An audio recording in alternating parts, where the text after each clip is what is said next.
Bonjour à toutes et à tous, je suis ravie de vous retrouver dans Smart Education, votre magazine quotidien consacré, vous le savez, aux nouvelles formations, aux nouveaux métiers, aux nouvelles pédagogies, le rendez-vous qui donne un futur à la jeune génération.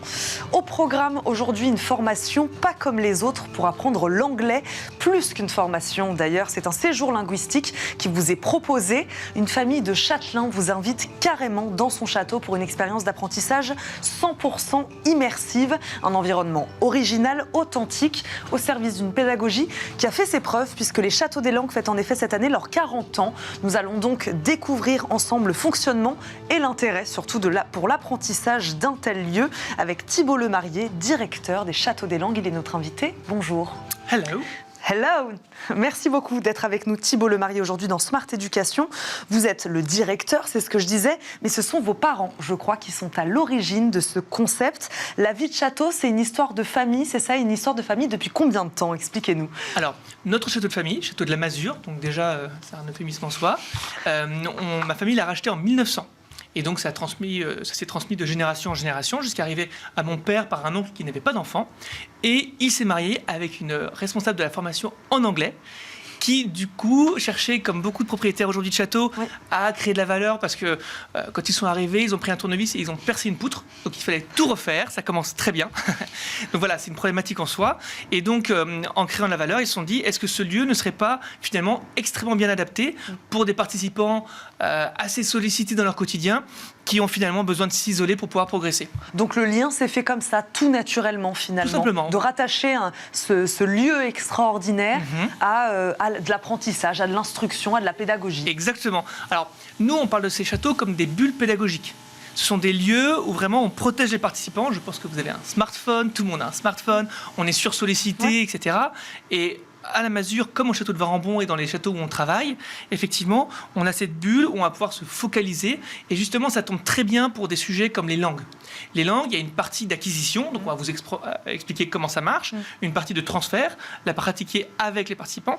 Et ça, on a besoin d'être vraiment concentré. C'est pas comme une macro Excel qu'on peut apprendre et puis après, ça va un peu plus vite. Non, il faut vraiment intégrer la connaissance pour qu'elle sorte de façon mécanique.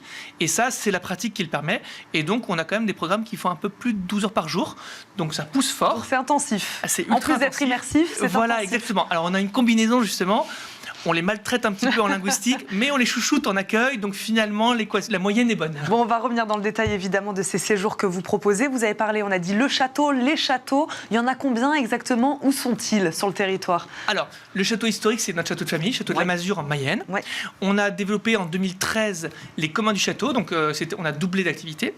Et depuis 2018, alors naturellement le Covid n'a pas été notre meilleur ami, mais c'est passé. On est désormais au château de Varambon, qui est dans l'Ain, à côté de Lyon et proche de Genève. Et désormais, on cherche un nouveau château du côté de Lille pour ouvrir d'autres territoires. Et à chaque fois, on a ce modèle, c'est un peu comme une franchise, mais un peu, vous savez, comme Time for the Planet, à but non lucratif. C'est-à-dire que nous, notre vrai job, c'est d'aider des propriétaires à créer de la valeur dans leurs monuments. Très souvent, ils créent de la valeur sous forme de chambre d'hôtes ou de mariage. Ça fonctionne les vacances ou le week-end.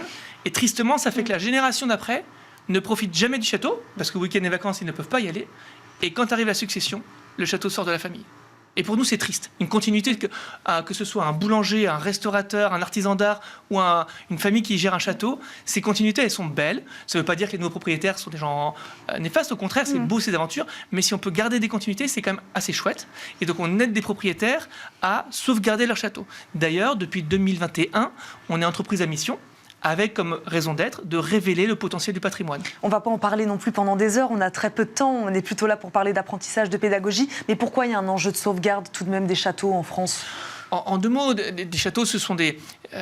moi j'ai coutume de dire qu'un château, c'est comme un paquebot. Vous avez un petit bateau, vous prenez le week-end, un 6 mètres, allez faire votre petite balade, c'est sympa. Un paquebot, il vous faut une équipe, ce sont des coûts, des charges, et forcément, il vous faut des clients. Et sinon, ça ne marche pas.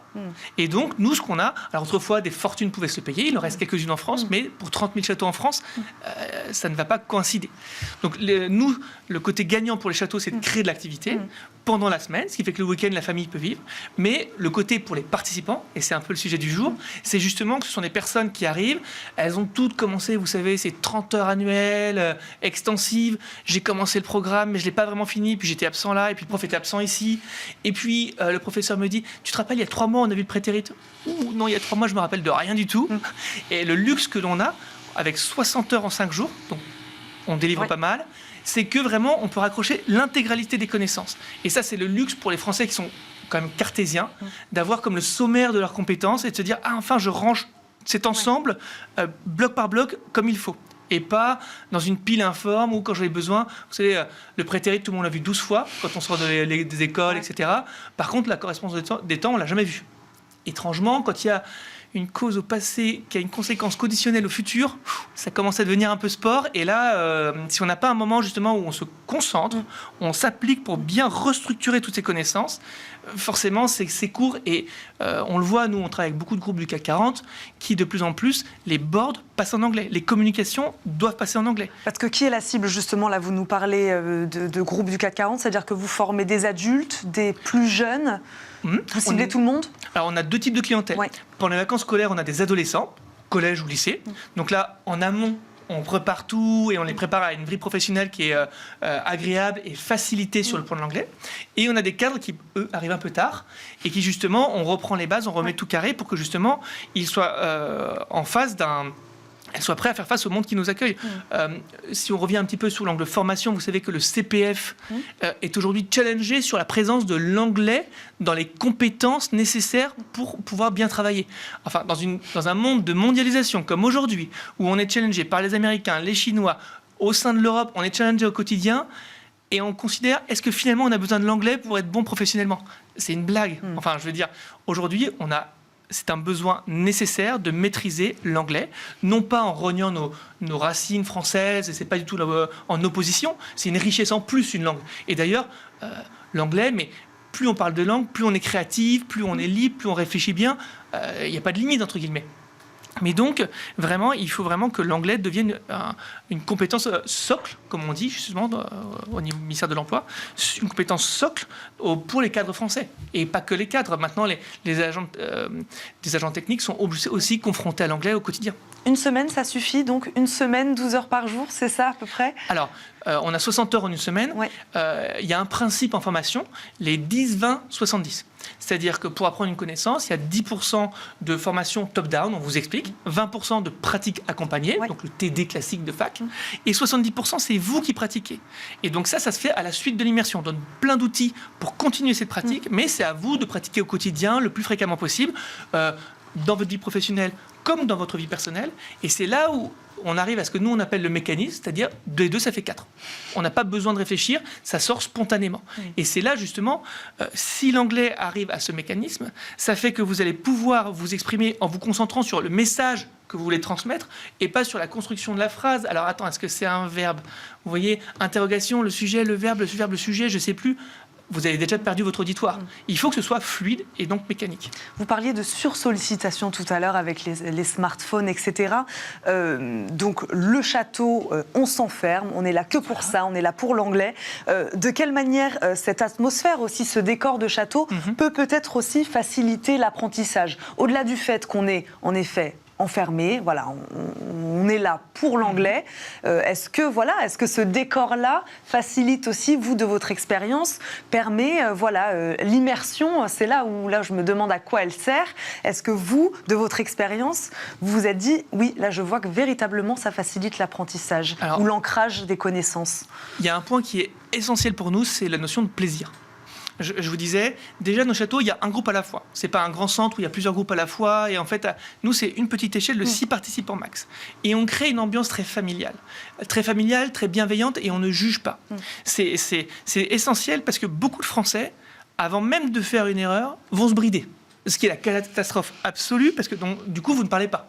Et ça, on a des cas, des wagons entiers de participants qui nous disent « Ah, mais quand je voyais un 0044, j'ai le toilette ». Vous imaginez? C'est pas possible, enfin. Et donc l'enjeu, c'est justement d'aider ces personnes, de les rendre à l'aise. Et nous, un critère qui est un KPI, de chez nous, c'est que quand ils repartent, ils aient le sourire. Et on sent que ce sont des participants ils savent qu'ils continueront à faire des fautes. Mais d'ailleurs, vous et moi, parfois en français, on trébuche, on se rencontre et on se reprend et c'est pas un problème. Mais par contre, ils sont soulagés. Ils ont plus cette hantise de s'exprimer en anglais. Et ça, c'est le début d'une vie en anglais. Alors, on leur donne plein d'outils, un programme qu'on appelle Up to You, qui leur permet de continuer à pratiquer. Mais si eux, ils repartent en souriant, à l'aise, vous voyez, ils sont bien. Et ça, c'est un critère qui est essentiel pour nous. Quelle est la marge de progression des élèves sur la langue anglaise, justement? Alors, en général, c'est des statistiques, bien sûr, mais vous connaissez les niveaux CE, CERL, donc A1, A2, B1, B2, C1, C2, et nous, sur 60 heures, on monte d'un palier. Donc voilà.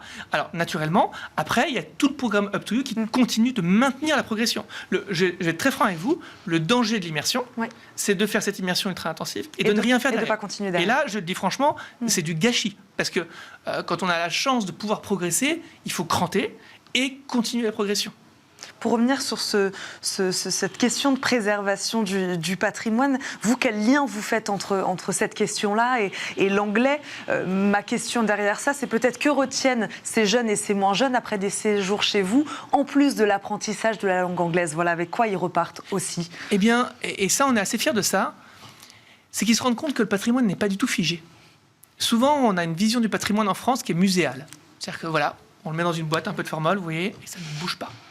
Alors qu'en fait, autrefois, les châteaux, c'était là qu'avait lieu l'innovation. Les incubateurs de l'époque, ils étaient dans les châteaux.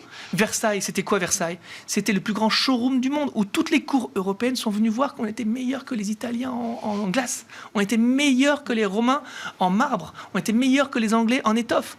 Et d'ailleurs, quelle est la plus grosse capitalisation boursière au monde aujourd'hui? LVMH. C'est la conséquence directe de Versailles. Alors, il y a des talents, il y a plein de choses qui sont passées, mais je veux dire, ces savoir-faire, c'est vraiment ces gestes artisanaux, ils découlent de Versailles, de cette exigence de qualité. Et aujourd'hui, la première capitalisation mondiale, elle est due à ça. Et c'est notre histoire à nous tous les Français. Et comme on en parlait tout à l'heure, voir ces châteaux qui sont un peu en train de chavirer, c'est un peu dommage aujourd'hui. Donc c'est aussi ce que vous essayez de partager à tous ces apprenants. Oui, tout à fait. Cette histoire de la France, ce savoir-faire. Et surtout, cette énergie. Cette énergie créative. Il y a plein de gens éclairés qui ont pu s'exprimer parce qu'ils étaient, entre guillemets, sous la protection d'un puissant dans un château. De Vinci, c'est François Ier. Et il n'y aurait pas eu François Ier, est-ce que De Vinci aurait été aussi visible et aurait pu s'adonner à sa créativité? Je ne sais pas. Merci beaucoup Thibault Lemarié d'avoir répondu à nos questions aujourd'hui dans Smart Education, nous avoir présenté ces séjours linguistiques immersifs dans plusieurs châteaux. Combien vous en avez en France actuellement? On en a 3 et on en cherche un 4e. Et vous en cherchez un 4e. Et ben voilà, l'appel est lancé. Merci beaucoup. Je rappelle, vous êtes donc le directeur des châteaux des langues. Merci d'avoir été avec nous aujourd'hui. Merci à vous de nous avoir suivis. On se retrouve bien sûr très vite pour un prochain numéro de Smart Education. Très bonne journée sur Bismart et à très vite. Salut.